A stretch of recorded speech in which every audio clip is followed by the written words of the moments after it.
LGBTQ2IA+. Je le sais, c'est long à retenir la première fois qu'on entend ça, mais à force de l'entendre puis le répéter, comme ça vient naturellement. Elle est journaliste, chroniqueuse, autrice et animatrice. Elle trouve aussi que des crevettes, ça ressemble à des bébés doigts. Puis aujourd'hui, elle nous explique qu'est-ce que c'est ça, l'orientation sexuelle.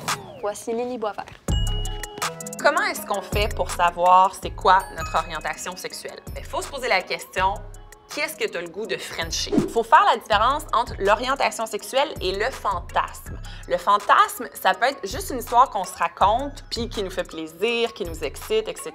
Ça reste dans la tête, ça reste de l'imaginaire. L'orientation sexuelle, c'est vraiment, tu te dis, ben moi, j'imagine des filles, je suis une fille, puis je veux frencher des filles aussi. C'est vers elles que je veux aller. LGBTQ2IA+. Donc, L, lesbienne, G, gay, B, bisexuel, T, transgenre, Q pour queer, 2, c'est pour deux esprits, bispirits en anglais, I pour intersexe, A pour asexuel et plus, ben, c'est pour tout le reste.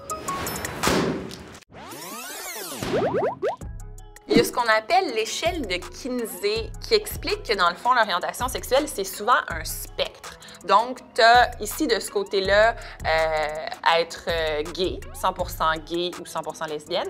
Et de l'autre côté, tu as 100% hétérosexuel. Et au milieu, tu as une fluidité. Tu peux avoir une tendance à aller plus vers les femmes, mais avoir un intérêt pour les hommes. L'inverse aussi, tu peux avoir plusieurs relations amoureuses avec des hommes puis une seule relation amoureuse avec une femme. Ça ne veut pas dire que tu n'es plus bisexuel, là. Tu restes bisexuel quand même.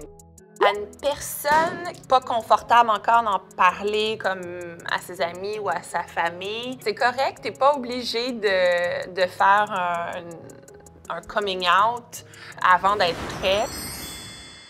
Dans pas mal tous les pays, il va y avoir des gens qui seront pas à l'aise avec la diversité sexuelle. Même au Canada, il y en a. Il y a encore des pays qui considèrent l'homosexualité comme un crime. Je vous déclare coupable d'être en amour. La sentence, la mort. De cette loi ridicule. Il y a des endroits où on peut appeler si on veut en discuter avec des gens. Il y a l'organisme Tel Jeune, il y a Jeunesse J'écoute, il y a le Gris et il y a l'Astérix. Tant que les gens, leurs désirs sexuels sont respectueux du consentement, ben, il faut respecter ces gens-là. Finalement, il y a même plus de possibilités que de couleurs dans l'arc-en-ciel. L'important, c'est d'être heureux et de respecter cette belle diversité.